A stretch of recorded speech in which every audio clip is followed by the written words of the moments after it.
تکویر کا مطلب ہوتا ہے لپیٹ لینا. مکی صورت ہے.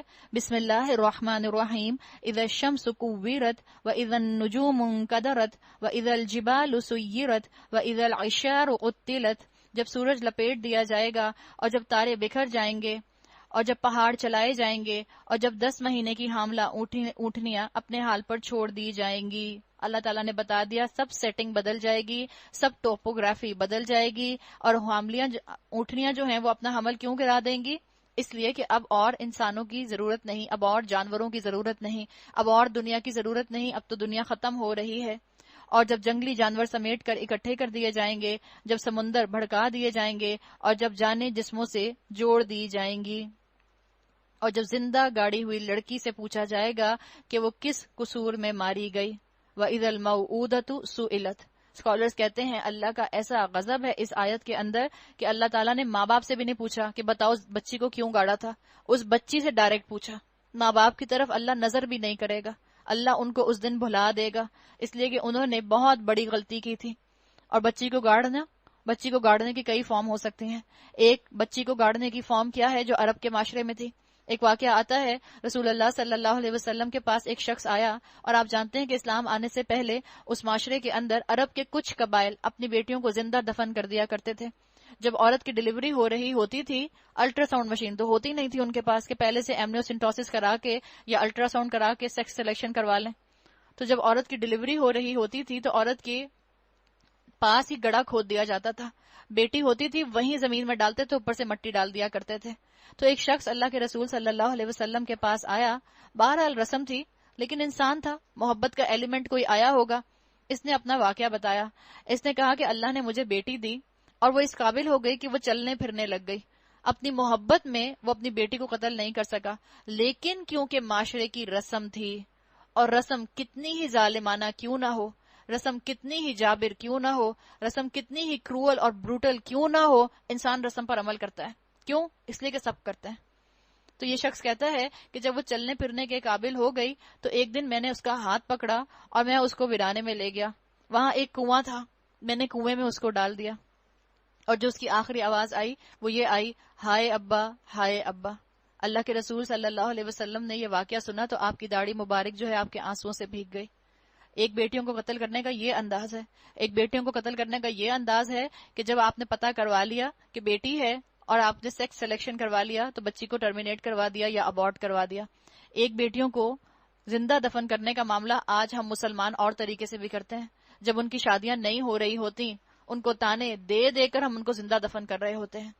ان کو کہہ کے ان کے رشتے ان کے سامنے بولتی ہیں مائیں, ان کے رشتے کب آئیں گے, ان کی شادیاں کب ہوں گی, ہم تو چاہتے ہیں ہم ذمہ داری سے فارغ ہو جائیں. کیا سمجھیں گی بیٹیاں کہ وہ بوجھ ہیں ماں باپ کے لیے؟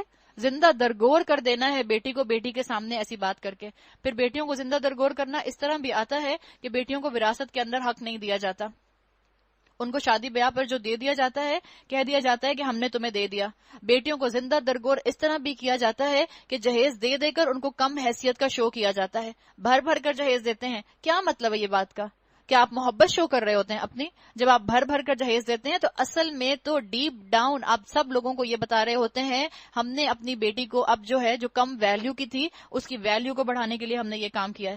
بعض لوگ بیٹی کے اوپر کس طرح سے ظلم کرتے ہیں اور بیٹی کو کیسے زندہ درگور کرتے ہیں. بعض بچیاں ہوتی ہیں, ماں باپ اپنی بیٹیوں کو بالکل بیٹوں کی طرح بنا کر رکھتے ہیں. بال ان کے لڑکوں کی طرح کٹے ہوئے ہوں گے, ڈریسنگ ان کی لڑکوں کی طرح ہوگی, چلیں گی لڑکوں کے انداز میں, بولیں گے لڑکوں کے انداز میں, پھر ان کا انداز اٹھنے بیٹھنے کا لڑکوں کی طرح ہو جاتا ہے.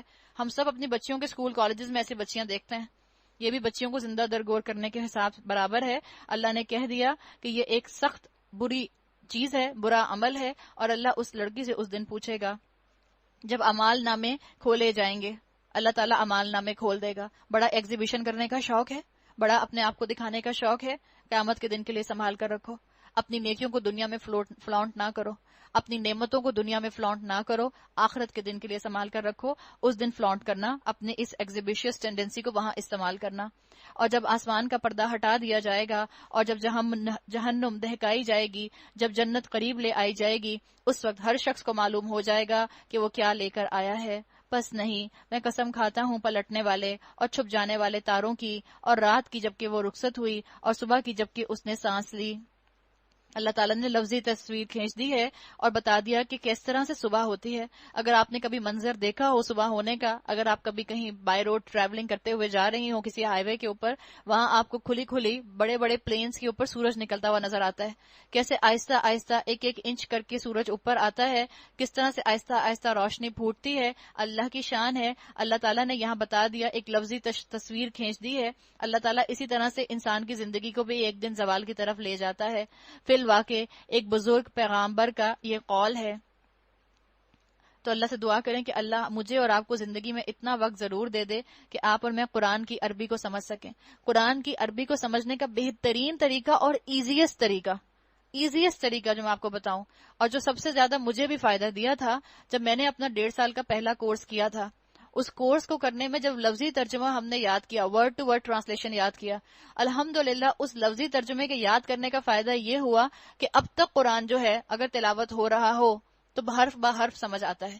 یقیناً صرف ایک دفعہ کرنے سے اگر آپ اٹیچ نہیں رہیں گے تو بھول سکتے ہیں، لیکن اگر اپنے آپ کو جوڑ کر رکھیں گے، ایک دفعہ اپنی زندگی میں سے 1.5 سال نکالیں اور قرآن کا کورس جوائن کریں اور لفظی ترجمہ سورہ فاتحہ سے لے کے سورہ ناس تک ایک ایک لفظ کا یاد کر لیں، امید ہے آپ کو 70% قرآن یاد رہے گا انشاءاللہ زندگی بھر، آپ نہیں بھولیں گی، اس لیے کہ جس محنت سے آپ یاد کریں گی وہ آپ کے اندر رہ جائے گا.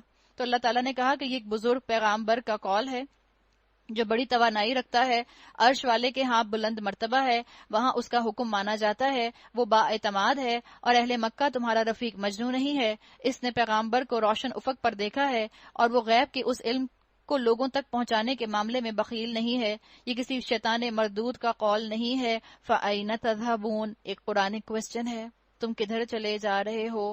Where are you heading for؟